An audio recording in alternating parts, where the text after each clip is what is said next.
বুড়ি, করছো কি?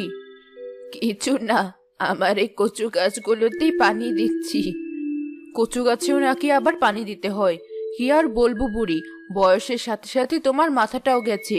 কচু গাছের এত যত্ন তুমি ছাড়াই পৃথিবীর আর কেউ করে বলে মনে হয় না। তুই ছোট মানুষ, বুঝবি না ওসব। এই কচু গাছগুলো না থাকলে আমি কি করে খেতাম? এই কচুগুলো আমি নিজেও খাই, আবার বাজারেও বিক্রি করি। আমার কচুগুলো দেখতে যেমন সুন্দর, খেতেও তেমন মজার। যত্ন নেই বলেই তো এমন হয়েছে। আচ্ছা বুড়ি, তুমি থাকো তোমার কচু নিয়ে, আমি চললাম। আর এত কথা বলতে পারবো না কচু ঘেঁচু নিয়ে, অনেক কাজ পড়ে আছে আমার। যা, কাজ বুঝি তোর একারই আছে, আমার নেই? কচু কেটে ঝুড়িতে করে বাজারে নিয়ে যেতে হবে বিক্রি করার জন্য। একা মানুষ এতগুলো কাজ করতে কতক্ষণ লাগবে কে জানি।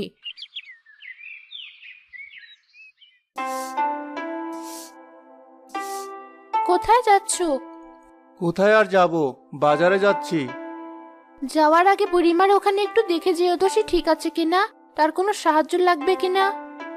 সে তো প্রতিদিনই ঠিক থাকে, তাকে আবার নতুন করে দেখার কি আছে? দেখা যাবে যে তাকে দেখতে দেখতে একদিন আমরাই সব মরে গেছি, আর সে দিব্যি বেঁচে আছে। মজা করো না তো, যা করতে বলেছি তাই করো। একা বয়স্ক মানুষ, কখন কি হয়ে যায় ভাবলেই চিন্তা হয়।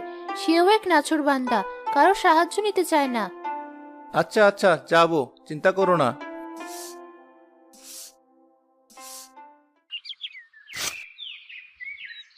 যাক, কচু শাকগুলো তোলা শেষ। এখন আবার এগুলো বাজারে বয়ে নিয়ে যেতে হবে। আজ মনে হয় একটু বেশি তুলে ফেলেছি, পারবো কি এতগুলো নিতে? কি ব্যাপার বুড়িমা, দাঁড়িয়ে দাঁড়িয়ে কি ভাবছো? তুইও চলে এসেছিস সে সকাল সকাল আমাকে বিরক্ত করতে। তোকে না বলেছি এত ঘন ঘন আমার এখানে না আসতে? আমি কি আর নিজের ইচ্ছায় আসি? আমার বউ বলে দেখেই তো আসতে হয়। তা কি করছিলে তুমি? ওই কচু শাকগুলো বাজারে নিয়ে যাবে বুঝি?